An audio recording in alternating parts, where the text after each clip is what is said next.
Piazza San Domenico Maggiore.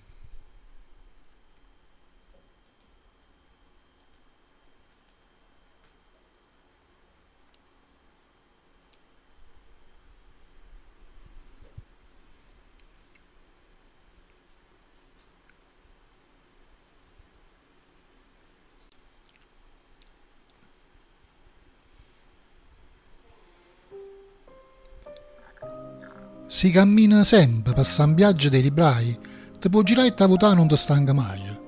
Troppo prima tratto, venendo Gesù, ti trova a San Domenico e non te ne vai più.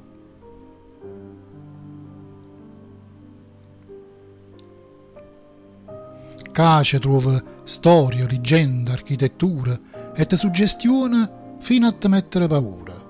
Tutto attorno è uno spettacolo d'antichità e non sai a dove è meglio mettersi a guardare. Saisa, miesa la piazza, l'obelisco rosante, che pare che guarda e beneficia a tutta quanta.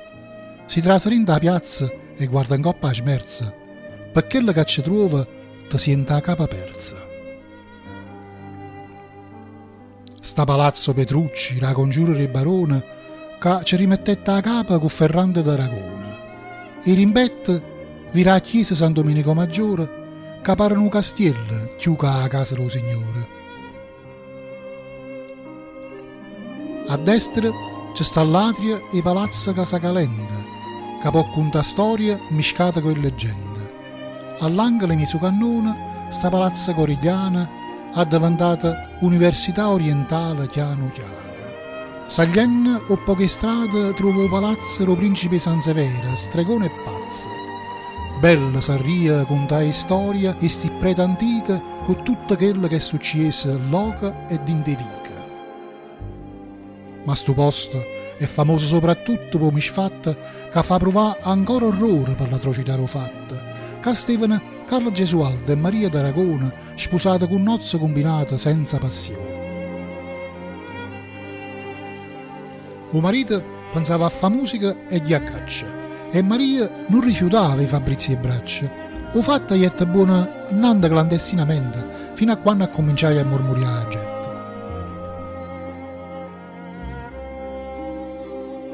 Poi a Gesualdo portò i spie Giulio Parente, il marito è diventato cornuto ufficialmente. L'onore era compromesso e si va vendicato. Allora Gesualdo facette venire fuori tutta la verità. Facette finta di partire per gli accaccia una serata e rimanette coi servi e guardie in da nottata.